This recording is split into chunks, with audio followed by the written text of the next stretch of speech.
Mob তৈরি করে চাঁদা আদায় বৈষম্য বিরোধীদের খুব সহজ স্বাভাবিক একটি গুণ। এতদিন এই চাঁদাবাজিতে বৈষম্য বিরোধী আর এনসিপি নেতাদের নাম শোনা যেত, এবার যার নাম শোনা গেল তাতে ভিমরি খাওয়ার অবস্থা হয়েছে। অধ্যাপক ইউনূস 13 আগস্ট মালয়েশিয়া থেকে বাংলাদেশে ল্যান্ড করেই শুনলেন তারই এক সহকর্মী মব তৈরি করে চাঁদাবাজির মূল পরিকল্পনাকারী। সোশ্যাল মিডিয়ার কল্যাণে অধ্যাপক ইউনূসের মতো সারা দেশের মানুষও জেনে গেছে সাবেক এমপি শাম্মী আহমেদের গুলশানের বাসায় মব তৈরি করে কোটি টাকা চাঁদায় চাওয়ার মূল পরিকল্পনাকারী ছিলেন উপদেষ্টা আসিফ মাহমুদ সজীব ভুঁইয়া। এমন বিস্ফোরক অভিযোগ তুলেছেন ওই চাঁদাবাজি ঘটনার সরাসরি জড়িত শিক্ষার্থী Jane Alam Apu. Kings party NCP সহযোগী সংগঠন বাংলাদেশ গণতান্ত্রিক ছাত্র সংসদের যুগ্ম আহ্বায়ক অপু গ্রেপ্তার হন 1 আগস্ট। তার আগে পুরো ঘটনার বিবরণ দিয়ে ভিডিও বার্তা দিয়েছিলেন, সেটি ভাইরাল হয়েছে সোশ্যাল মিডিয়ায়। দায়িত্ব নেওয়ার শুরু থেকে নানা বিতর্কে সপরিবারে জড়িয়ে পড়া আসিফ মাহমুদের বিরুদ্ধে এবার মব তৈরি করে চাঁদাবাজির অভিযোগও প্রকাশ্যে এলো। প্রশ্ন হলো, নিজের নিয়োগকর্তাকে কি এবার অধ্যাপক ইউনূস নিজেই ছাঁটাই করবেন? দেশে বিদেশে বহু কিছুর তদন্তকারী দুদক কি এখনো জেগে জেগে ঘুমাবে, নাকি এসব গোয়েন্দা সংস্থাগুলো কারসাজি বলে স্বভাবসুলভ ভঙ্গিতে হজম করে ফেলবে? আর উপদেষ্টা আসিফ এই চাঁদাবাজির টাকাগুলো দিয়ে যদি আগামী নির্বাচনে লড়েন, তাহলে অর্থ উপদেষ্টা কি টাকাগুলোকে কালো টাকা হিসেবে গণ্য করবেন?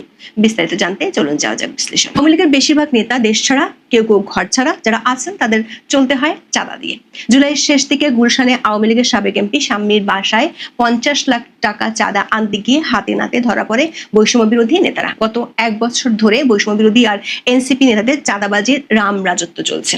গুলশানের ঘটনায় সেটি প্রকাশের পর আইওয়াসের জন্য বৈষম্য বিরোধীরা সারা দেশে তাদের কমেন্টে বিলুপ্ত করে, কিন্তু তারপরও সরকার সমর্থক কিংস পার্টির নেতাদের চাঁদাবাজি আর দৌরাত্ম্য থেমে নেই। 13 আগস্ট রাতে সামাজিক মাধ্যমে ছড়িয়ে পড়া একটি ভিডিও থেকে বোঝা গেল এর আসল হেতু। কারণ এসব চাঁদাবাজির পেছনে আছে রাঘব বোয়াল, যারা একেবারে অধ্যাপক ইউনূসের নিয়োগকর্তা বলে পরিচিত। অভিযোগ উঠেছে খোদ উপদেষ্টা আসিফ মাহমুদ সজীব ভুঁইয়ার বিরুদ্ধে। এই অভিযোগ তুলেছেন খোদ কিংস পার্টির সহযোগী ছাত্র সংগঠনের এক নেতা, বাংলাদেশ গণতান্ত্রিক ছাত্র সংসদের সাবেক যুগ্ম আহ্বায়ক জানে আলম অপু।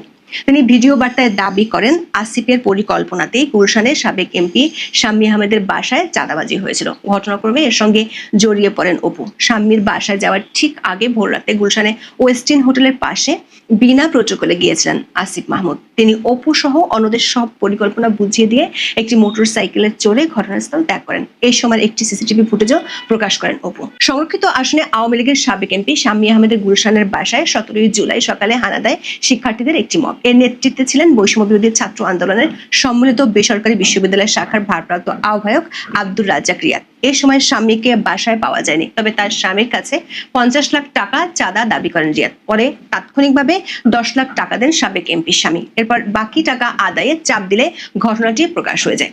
এরপর 26 জুলাই রিয়াদ সহ 5 জনকে গ্রেপ্তার করে পুলিশ। প্রায় 1 সপ্তাহ পর গোয়েন্দা পুলিশের হাতে গ্রেপ্তার হন মামলার অন্যতম আসামি অপু। তবে গ্রেপ্তারের আগে পুরো ঘটনার বিবরণ তুলে ধরে একটি ভিডিও তৈরি করেছিলেন অপু। বন্ধুদের বলেছিলেন গ্রেপ্তার হওয়ার পর সেটি যেন অনলাইনে প্রকাশ করা হয়। অবশেষে 13 আগস্ট সোশ্যাল মিডিয়ায় ভাইরাল হয়েছে ভিডিওটি। অপু দাবি করেন 17 জুলাই শাম্মী আহমেদের বাসায় হানা দেওয়ার কিছু আগে অভিযান তদারক করতে গুলশানের সরকারি কোনো প্রোটোকল ছাড়াই হাজির হন উপদেষ্টা আসিফ মাহমুদ। এমনকি তিনি অপুর সঙ্গেও কথা বলেন। সবকিছু বুঝিয়ে দেওয়ার পর হেলমেট মাথায় একটি মোটর সাইকেলে চড়ে ঘটনাস্থল ত্যাগ করেন। এরপরে সাবেক এমপির বাসায় রিয়াদের নেতৃত্বে হানা দেয় একদল ছাত্রের মব। এই অভিযানের বিষয়টি স্থানীয় পুলিশকে জানানো হয়েছিল বলে দাবি করেছেন অপু।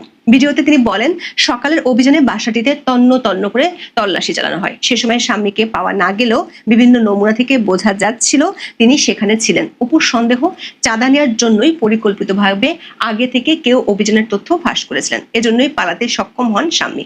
বাসার তল্লাশির পরে শুরু হয় আসল নাটক। পুলিশ ও শিক্ষার্থীদের চলে যেতে বলে রিয়াদ। এরপর অপুকে নিয়ে তিনি আবার স্বামীর বাসায় যান। সাবেক এমপির কাছে দাবি করেন 1 কোটি টাকা। ভিডিওতে অপু বলেন, এভাবে চাঁদা যাওয়ার ঘটনায় তিনি বিস্মিত হয়ে পড়েন, কিন্তু সাবেক এমপি স্বামীর সঙ্গে দর কষাকষি চালিয়ে যান রিয়াদ। এক পর্যায়ে 50 লাখ টাকায় সমঝোতা হয়। তাৎক্ষণিকভাবে দেওয়া হয় 10 লাখ টাকা। কথা ছিল 2 দিন পরে আরো 40 লাখ দেওয়া হবে। বাসা থেকে বেরিয়ে অপু চাঁদাবাজি নিয়ে ক্ষোভ জানালে রিয়াদ বলেন 1 কোটি টাকা আদায়ের নির্দেশটি দিয়েছেন চক্রের মূল নেতা উপদেষ্টা আসিফ মাহমুদ।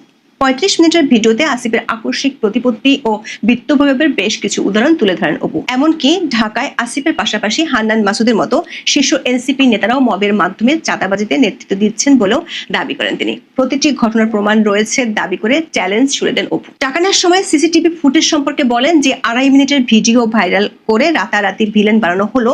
তাদের কাছে চ্যালেঞ্জ, সৎ সাহস থাকলে আগের রাতের সিসিটিভি ফুটেজ প্রকাশ করেন, দেখি কে ফোন করছেন, কার ফোনে স্বামী ওই বাসা থেকে বের হয়েছেন, যে আইন শৃঙ্খলা বাহিনীর সঙ্গে অভিযানে গেলাম সেখানে আমাদের মধ্যে কি কথা হয়েছিল সেগুলো প্রকাশ করুন।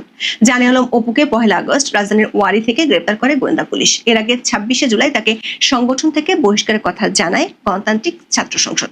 সে সময় ফেসবুকে এক পোস্টে অপু লেখেন, প্রথমত আমি গ্রেপ্তার হইনি, দ্বিতীয়ত আমি কোথাও চাঁদাবাজিও করি নাই, আজকের গুলশানের ঘটনায় আমি কোনোভাবেই জড়িত ছিলাম না। গুলশানের প্রকৃত ঘটনা সবার সামনে তুলে ধরার কথাও সে সময় জানিয়েছিলেন অপু।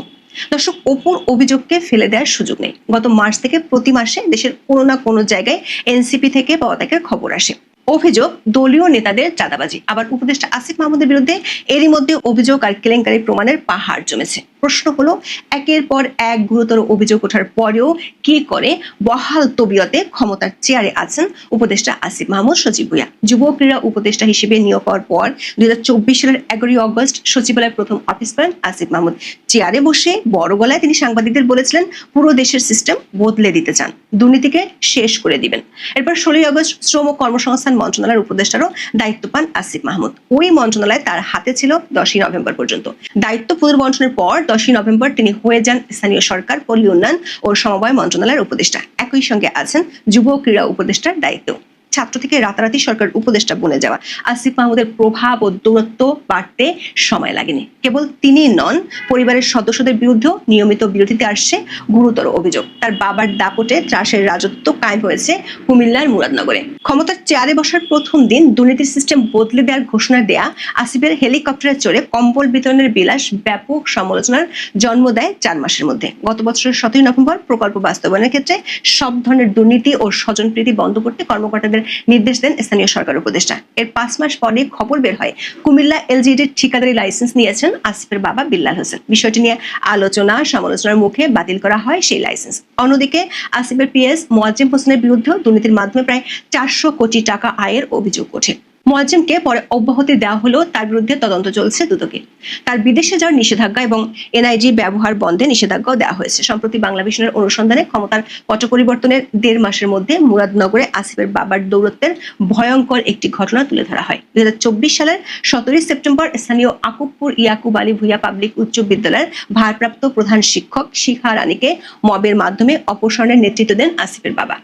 শিখা রানীকে নির্যাতনের ঘটনা সে সময় ছড়িয়ে পড়েছিল সামাজিক যোগাযোগ মাধ্যমে। এরপর নিজেই প্রধান শিক্ষকের চেয়ার দখল করেন বিল্লাল হোসেন। দর্শক, গত বছরের 25শে ডিসেম্বর দিনাজপুরে এক সমাবেশে আসিফ মাহমুদ সবাইকে আল্লাহর ওয়াস্তে দুর্নীতি, চাঁদাবাজি ও দখলদারিত্ব থেকে দূরে থাকার আহ্বান জানিয়েছিলেন। প্রশ্ন হলো, গুলশানের ঘটনা ফাঁস হওয়ার পর আসিফকে কিভাবে সামলাবেন অধ্যাপক ইউনূস? অন্তর্বর্তী সরকার প্রধান উপদেষ্টা কি তার নিয়োগকর্তাদের দুর্নীতির হ্রাস টানতে মনোযোগী হবেন, নাকি ডক্টর মোহাম্মদ ইউনূসকে প্রধান উপদেষ্টা করার ক্ষেত্রে গুরুত্বপূর্ণ ভূমিকা রাখার প্রতিদান হিসেবে সুদে আসলে দিয়ে যাবেন? এখন এ পর্যন্ত একটি ঘরোয়া আড্ডায় একজন বিশ্ববিখ্যাত আইনজীবী এবং আরেকটি বিশ্বখ্যাত সংবাদ সংস্থার সাবেক পলিটিক্যাল অ্যানালিস্ট, এই দুজনার সঙ্গে আমার আলাপ। আমাকে নিয়ে গেলেন সেখানে আর এক ব্যক্তি। কুশল বিনিময়ের পরই প্রথম জিজ্ঞেস করলেন যে হুইজ শেখ হাসিনা। আমি তো কিছুটা অপ্রস্তুত যে শেখ হাসিনাকে এটা কি ওনারা জানেন না। তাই আমি বললাম যে স্বাধীন সার্বভৌম একটা দেশ আছে, বাংলাদেশ নাম, এই বাংলাদেশের নাগরিক তিনি। দ্বিতীয় প্রশ্ন করলেন, what is her legal status, তার আইনগত স্ট্যাটাসটা কি। আমি বললাম তিনি বাংলাদেশের নির্বাচিত প্রধানমন্ত্রী। দ্বিতীয় প্রশ্ন হল, বাংলাদেশের নির্বাহী প্রধান তো একজন ইন্টারিম গভর্নমেন্টের প্রধান, Nobel laureate doctor Mohammad Yunus. তো একটা দেশে কি 2জন নির্বাহী প্রধান থাকতে পারে কিনা? তাদের এই প্রশ্নের জবাবে আমি বললাম যে বাংলাদেশের লিগালি ইলেক্টেড যে প্রসেস, যেটা কনস্টিটিউশনের আওতায় হয়, সেই প্রসেসের মধ্য থেকে শেখ হাসিনা প্রধানমন্ত্রী নির্বাচিত হয়েছেন এবং বাংলাদেশের সংবিধানের 55 অনুচ্ছেদ থেকে 57 অনুচ্ছেদের বিষয়গুলি তাদেরকে আমি পড়ে শোনালাম। সেখানে কিভাবে সরকার গঠন হবে, সরকার প্রধান কে হবেন, সরকার প্রধানের পদ অর্থাৎ প্রধানমন্ত্রীর পদ কিভাবে শূন্য হয়, সে বিষয়গুলি তাদের ব্যাখ্যা করলাম। দ্বিতীয় কোশ্চেন ছিল আমাকে যে in that case under what legal status Nobel laureate Dr. Muhammad Yunus is performing the executive function of the government. আমার কাছে তাদের এই যে প্রশ্নটা ছিল যে তাহলে কোন আইনের আওতায়, কোন আইনের অধীনে নোবেল লরিয়েট ডক্টর ইউনুস বাংলাদেশের নির্বাহী কাজ চালাচ্ছেন। আমি বললাম এটা সম্পূর্ণরূপে আইনের পরিপন্থী। আমি দ্বিতীয়বার আবার বাংলাদেশের সংবিধানের প্রথম থেকে কয়েকটি গুরুত্বপূর্ণ অনুচ্ছেদ পড়ে শুনিয়ে বললাম যে supreme law of the land, that is the supreme law of Bangladesh is its constitution. বাংলাদেশের সর্বোচ্চ আইনটি হচ্ছে এর সংবিধান, এবং সেই সংবিধানের আইনের 7 অনুচ্ছেদে মানুষের ক্ষমতার কথা বলা হয়েছে।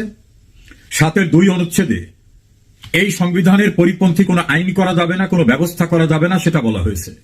যদি করা হয় তাহলে সেটা যতটুকু সংবিধানের সঙ্গে সাংঘর্ষিক ততটুকু বেআইনি হিসাবে গণ্য হবে, এবং যদি এরকম কাজ কেউ করে তাহলে সংবিধানের 7-এর এ অনুচ্ছেদ অনুযায়ী তার কৃতকর্মকে